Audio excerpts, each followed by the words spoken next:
Chapter 5 The One-Woman Team. The AAU Women's Track and Field Championships would be the biggest test that Babe Didrikson had ever faced. If she could win the national team championship for Employers Casualty, she would qualify for the 1932 Olympics scheduled for Los Angeles later that year. The combined AAU meet and Olympic trials were being held at Dice Stadium in Evanston, Illinois, just north of Chicago. Babe traveled to Chicago by overnight train with Mrs. Henry Wood, the official chaperone or team mother of the Golden Cyclones, who had insisted that Babe buy a dressy outfit to wear during the trip. A battery of reporters and photographers was waiting to meet them at Chicago's Union Station. Babe posed for pictures and radiated confidence, boasting that she would win every event she entered.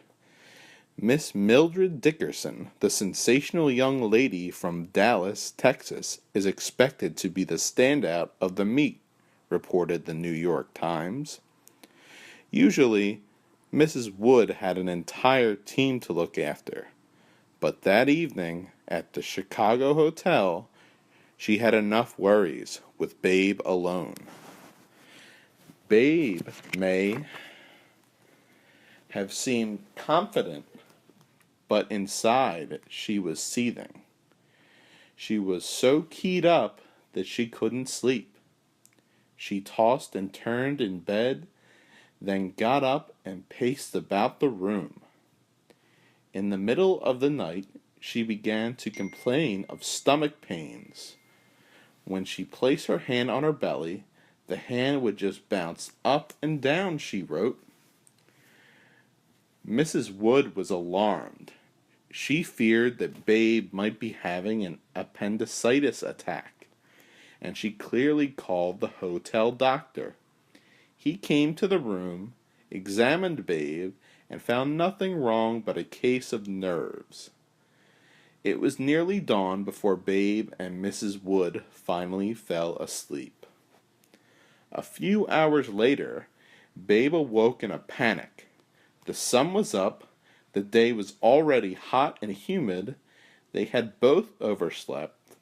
There were barely enough time to get themselves ready and make it out to Evanston.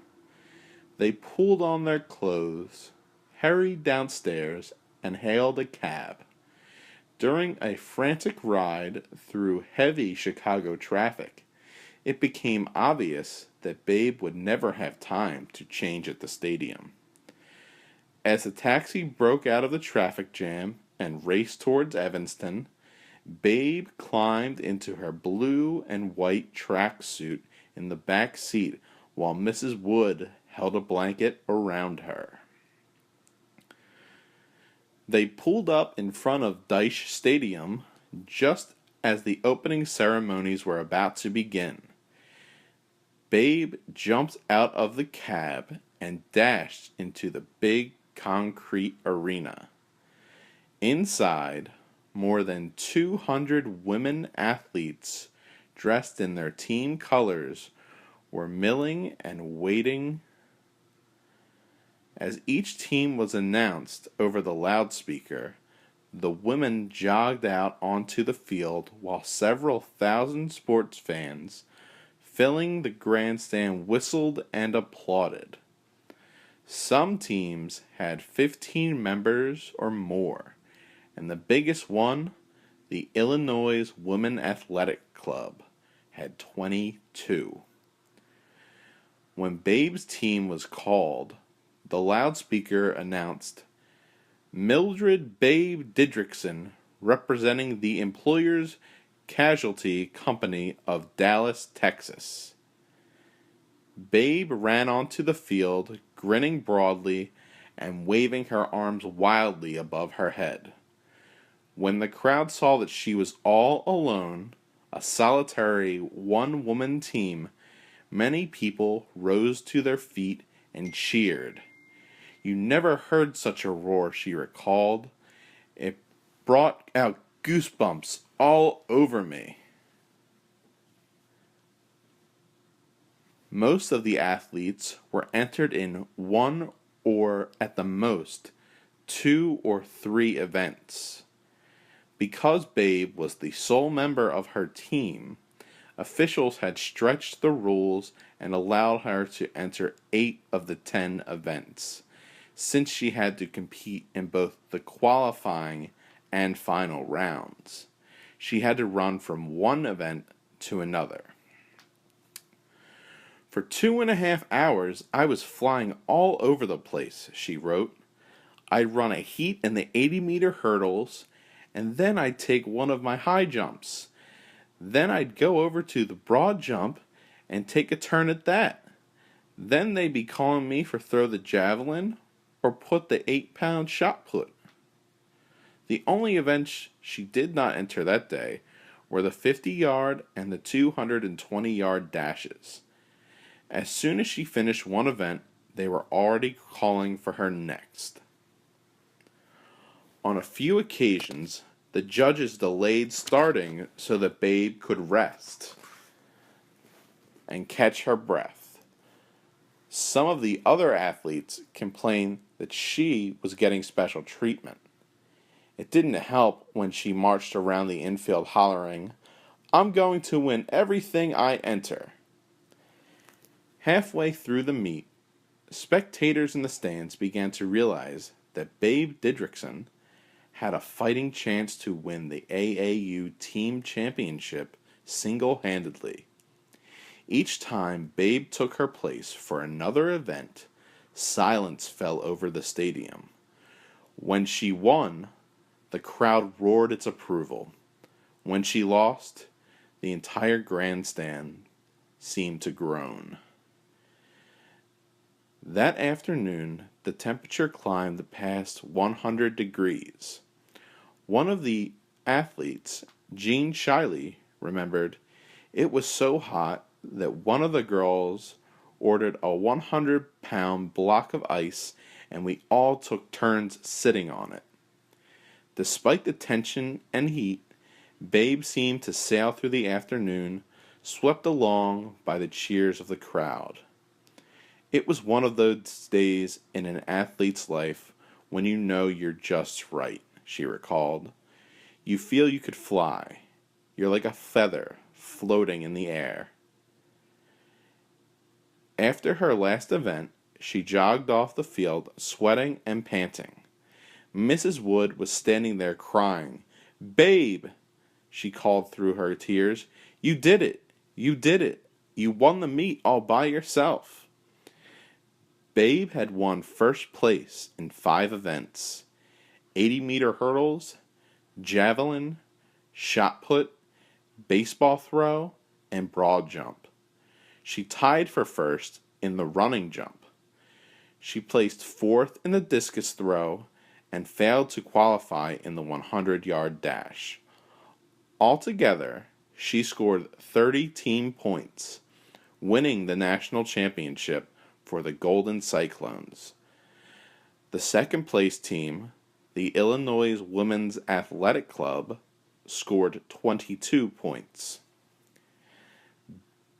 Babe's performance on that sweltering afternoon was one for the books. In the space of 3 hours, she collected 6 gold medals and broke 4 recognized women's world records. 3 of them were records she herself had set during the past 2 seasons. She topped her old marks by hurling a baseball 272 feet 2 inches, throwing the javelin 139 feet 3 inches, and running her first heat in the hurdles in 11.9 seconds. Her 4th world record was the running high jump, 5 feet 3 3/16 inches. But in that event, she had to share the new world record with Jean Shiley, the athlete who tied her for first place. Although she had rarely performed in the shot put, she set an AAU and US record in that event with a toss of 39 feet 6 1/4 inches. And she won the broad jump with a leap of 17 feet 6 inches. When the meet ended, Babe strolled around the field, waving to people, playing her harmonica, and chatting with sports reporters and photographers who crowded around her. George Kirksey, who covered the meet for the United Press, described Didrikson's outing that afternoon as the most amazing series of performances ever accomplished by any individual, male or female, in track and field history. That evening, Babe and Mrs. Wood went out to celebrate with some friends.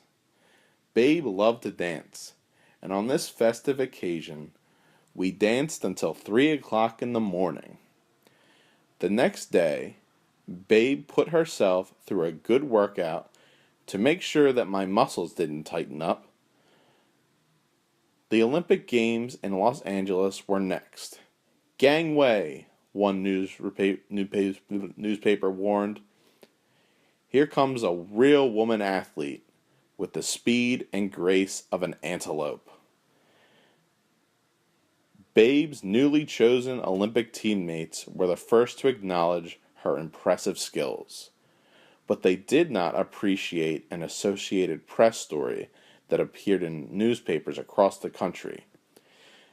Miss Mildred Didrikson of Dallas, Texas, who prefers to be called Babe, will lead the American women's Olympic track and field team, reported the AP. Such assistance as she may need against the foreign invasion will be provided by 15 other young ladies.